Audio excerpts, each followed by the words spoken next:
तो उस प्रेत के निमित्त भी अगर भागवत की कथा कही जाएगी तो उसकी मुक्ति हो जाएगी। मरने के बाद में भूत प्रेत बन गया और उसके नाम से कथा कही जाएगी तब भी उसकी मुक्ति हो जाएगी।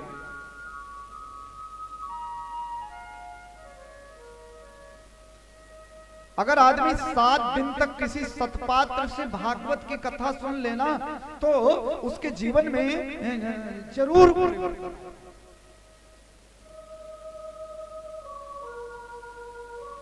नारद जी कहे हाँ कोई आदमी पाप किया मर गया और आप कथा सुनाएंगे मुक्त हो जाएगा? बोले हाँ। बोले कैसे? तो बोले सुनो मैं एक कहानी सुनाता हूँ, आप लोग भी कहानी सुने भागवत की। और ये एक कहानी नहीं है, ये किस्सा नहीं है, ये सनत कुमार नारद को बता रहे हैं। और यस्य श्रवण मात्रेण पाप हानि प्रजायते, ये जो कहानी है हमारी जिंदगी के पापों को दूर करती है। कहानी क्या है? तुंगभद्रा तटे पूर्वम अभूत पत्तनमोत्तमम् यत्र वर्णाः स्वधर्मेण सत्य सत्कर्म तत्पराः। जैसे देखिए हम लोगों का ये 6 लाइन यहाँ से गई है और बगल में बड़ा सुंदर गांव है इक्का ताजपुर।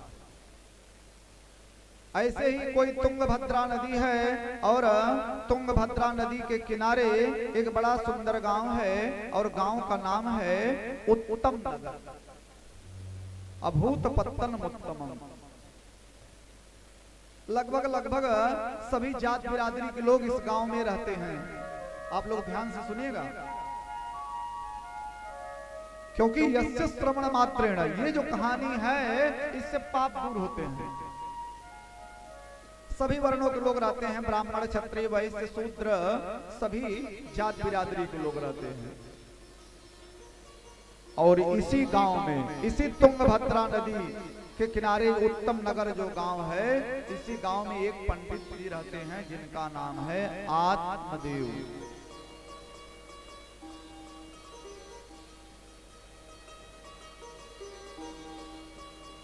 आत्मदेव का मतलब क्या होता है? अपनी आत्मा के अंदर में जिसने देवत्व का दर्शन किया वो है आत्मदेव। बहुत विद्वान है आत्मदेव, सर्व वेद विशारदः, श्रौत और निष्णात कर्म के बहुत बड़े जानकार हैं। एक संत जी तो अपनी कथा में कह रहे थे बड़े सुशील, बड़े परमभाषी, बड़े मितव्ययी और कर्मकांड में भी पंडित जी बड़े अच्छे हैं। पंडित जी तो बड़े सीधे साधे हैं, भोले भाले हैं, लेकिन उन्हें आत्मदेव की जो श्रीमती हैं धर्मपत्नी, अरे नमो बड़ा विचित्र है उनका, धुंधुली।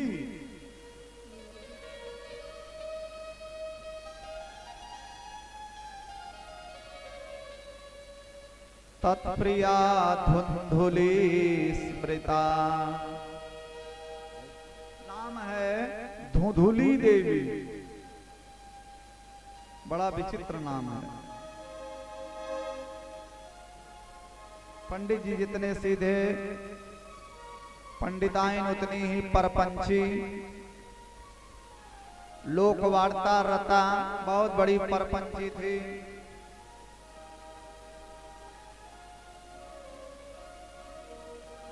पंडित जी बेचारे अपना चले जाएं कर्मकांड इत्यादि कराने और पंडिताइन दिन भर यही परपंच करें, लेकिन फिर भी जिंदगी चल रही है दोनों लोगों की। अब पंडित जी और आत्मदेव जो है ना, आत्मदेव यही जानते हैं कि हमारी श्रीमती जी बहुत भोली भाली है, बहुत सीधी सादी है।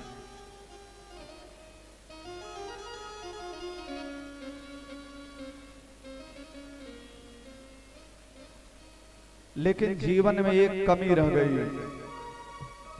दोनों के कोई संतान नहीं हुई।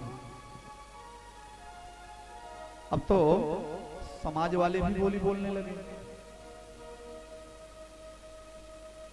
अच्छे पड़ोसी तो बड़े भाग्य से मिलते हैं। एक दिन ये सीधा साधा ब्राह्मण समाज के तानों से तंग आ गया और सरोवर के किनारे जाकर के फूट फूट करके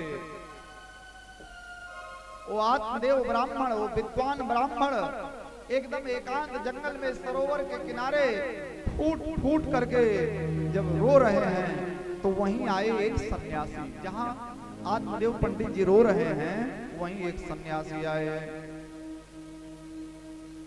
देखे कोई ब्राह्मण है, हालात कमा रहा है। सन्यासी बाबा आए और बड़े प्रेम से बोले, कथम रोदसी विप्रत्वम काते चिंता बलीयसी वद त्वं सत्वरं मह्यं स्वस्य दुःखस्य कारणम्।